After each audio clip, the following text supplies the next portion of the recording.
Hello everyone. In this video tutorial, I will show you how you can use simple Monte Carlo simulation to integrate any function using the Excel.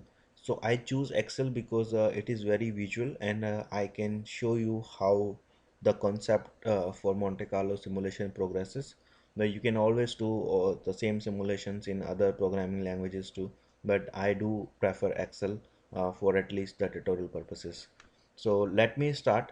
So for Monte Carlo simulations, first requirement is a random number. So how will you get a random number? So if you'll say is equal to and then say RAND and two parentheses, so that will give you a random number between 0 and 1.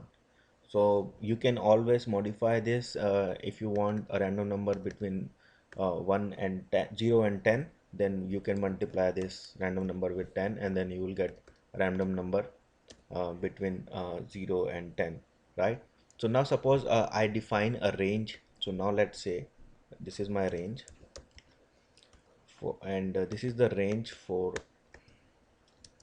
x, and this is a range for y, right? Let me drag it here, and I'll say the lower limit is suppose 3, and for this one is 5, and for say 5, and let's say 7, right? So now what I can do is if I want a random number between 3 and 5, then I can say 3 plus bracket 5 minus 3. So I should not say 3 here, I should choose this cell so that I can change it later if I want to. So this is how it is. So now you can see, let me pull it here. Yeah, so now you can see this is a random number between 3 and 5. So this number will remain between 3 and 5. So we can do similar thing for y also. So now let's say it is x and this is now y, and I say is equal to 5 plus 7 minus 5 into rand. So now this is again a number between 5 and 7. No, so now I want to copy the same number um, to the next rows, and for that I want to keep the reference for this range same.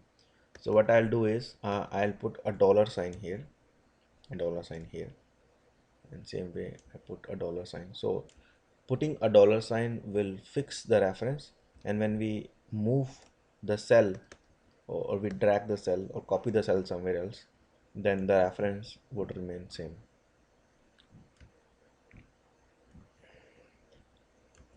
Now, so now you can see that if I drag it below, then this number is still referring to the same range, and this number is still referring to the same range, right?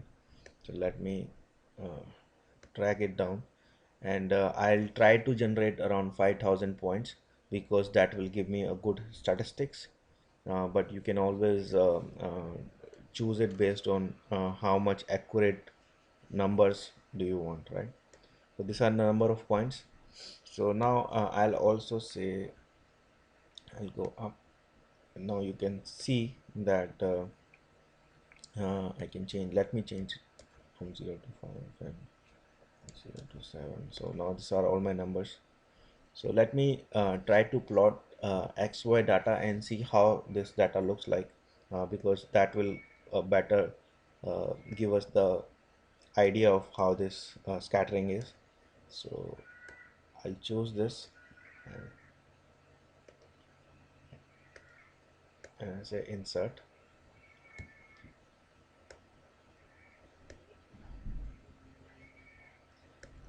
So I remove the chart title and I remove this function. So now you can see uh, it is a rectangle which ranges from 0 to 7 or 0 to 5 in x-axis and 0 to 7 in y-axis, and it is filled with random points, but because we have lot of points, so everything in the in this rectangle is been occupied. So if I click on some cell and press it again, then you can see the rectangle changes a little bit and all the number changes, but still because there's a lot of points, everything is filled up. So this is our first uh, generation of so we generated the first rectangle. And now let me define a curve. So now suppose we want to do integration for y is equal to x. So let me take you a simple example. So our function is y is equal to x, right?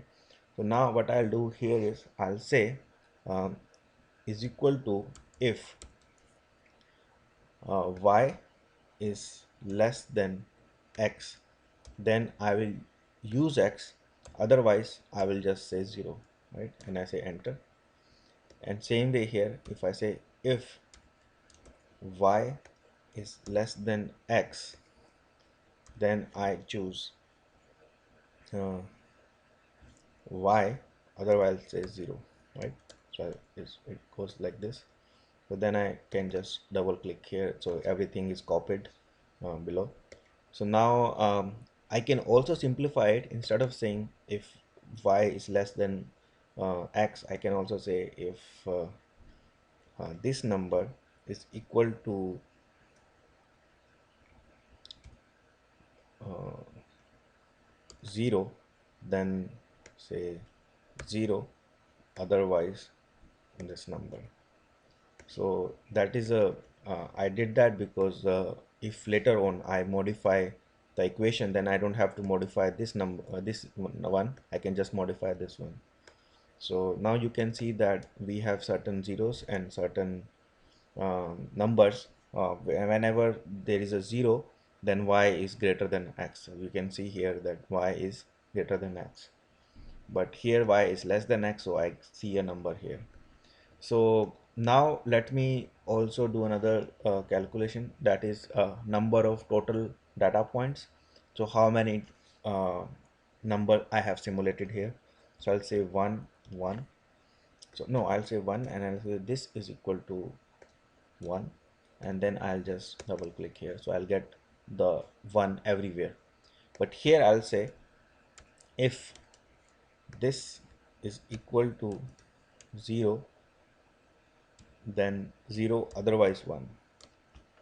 Now here I will only get 1 when, so let me do this again. So I will only get 1 when these numbers have a value. If they are 0, then this will also be 0. So now I can say uh, is equal to sum, and I'll write it all the way down. Oh, sorry, is equal to sum.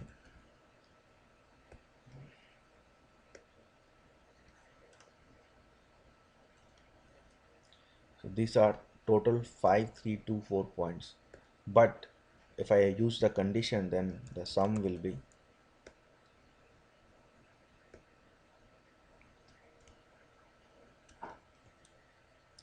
1905. So out of 5 3 2 4 points, I only have 1905 points in the condition, if which met the condition that y should be less than x, right?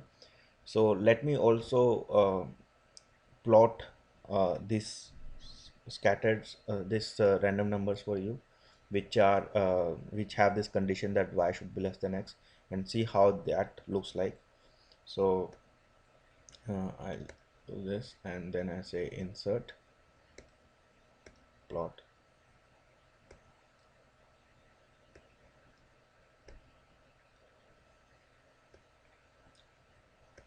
So as you can see that y is equal to x is a straight line. So now anything which is below the straight line is being used, but anything which is above the straight line is not being used.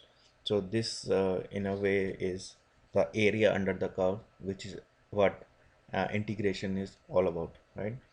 So now what I'll do is I'll calculate this area, but I don't know how to calculate. I know how many points are there in this one.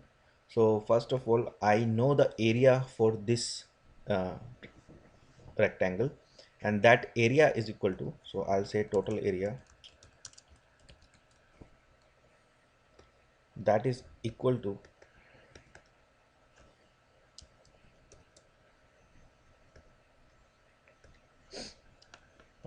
so you can see that the side of the rectangle is uh, 5 minus 0, so 5, so this will be equal to side on the x-axis and side on the y-axis. So if I multiply that, that will be the area of rectangle. So I'll say 5 minus 0 into 7 minus 0, right? So this is our total area. So our total area is 35. Now you can see that if I need to calculate the area under this line, all I need to do is say is equal to, so this many points, 5324 points corresponds to 35 area. So how much 1936 points will correspond to? So for that I'll say 35 into 1936 divided by 5324. So that is the area under the curve. So that is my value for integration. So let me also put a name for them. So we'll drag it here. So we'll write this here, and so this is total points, and this is points under the curve.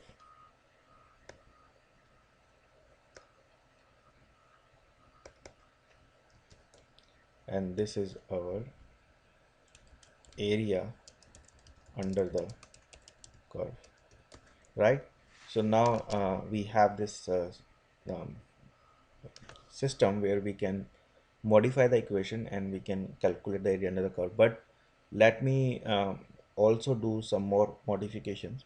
So now here you can see that I am choosing a random range 0 to 5 and 0 to 7. However, if we go to more complicated functions, then I need to modify this range accordingly to the function, so that I am independent of what kind of functions do I use. So for example, let me say that instead of y is equal to x, now I choose y is equal to x square. So I have two x's now, right? So if I so for to calculate that, what I'll need to do is I need to modify these conditions. So in this condition I had, if y is less than x, so instead of that I need to say is less than x square, and then I need to double click on it. So now you can see that y is equal to x square is more of a parabola. So you can see now I have a curve here, but I also get this excess area on the right side, which I do not need. So right now I am calculating all the I'm calculating the area which is under the curve, but same time for total rectangle I'm also calculating the excess area. So how will I modify this? I'll modify this by changing the range. So in this case I'll say that y, so you can see that uh, so this is our x range 0 to 5. So y range I need to modify it to y is equal to x square. So I'll say is equal to 5 square. So now you can see that there is no excess area, and you can change the range anywhere and there will not be any excess area. So now suppose if I say 44, then it is still the same, or if I say 22, then it's still the same. So now you have a way to calculate the area under the curve by using a Monte Carlo approach. So let us test whether this is true or not, or whether it is. So we need to validate it and calculate the area under the curve using the traditional integration approach, and then match the number here. So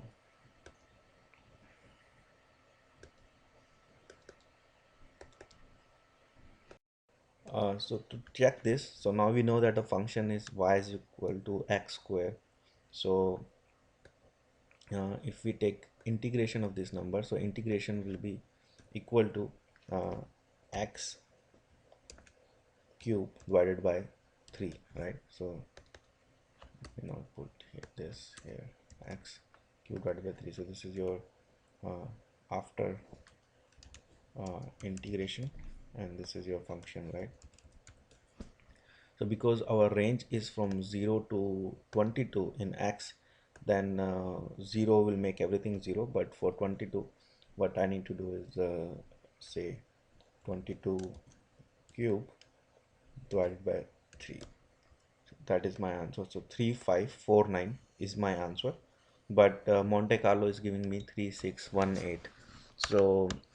So it is very close, but it is different because it's a Monte Carlo simulation. So it gives you number by randomly putting the points. So the more points you put, the more accurate your number will be. But suppose if I change a double click on any cell and press again, then you can see that the number changes, and this number will remain same because I calculated it, but our area under the curve will always change.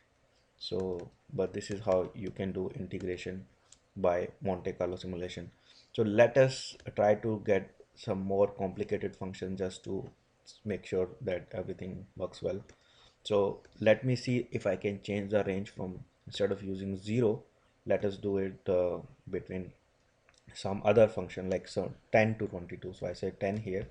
So remember, if I put 10, then you can see there is now I have this range. So this looks pretty good, because this is how if you this is what you wanted, but same way we have not modify the y here.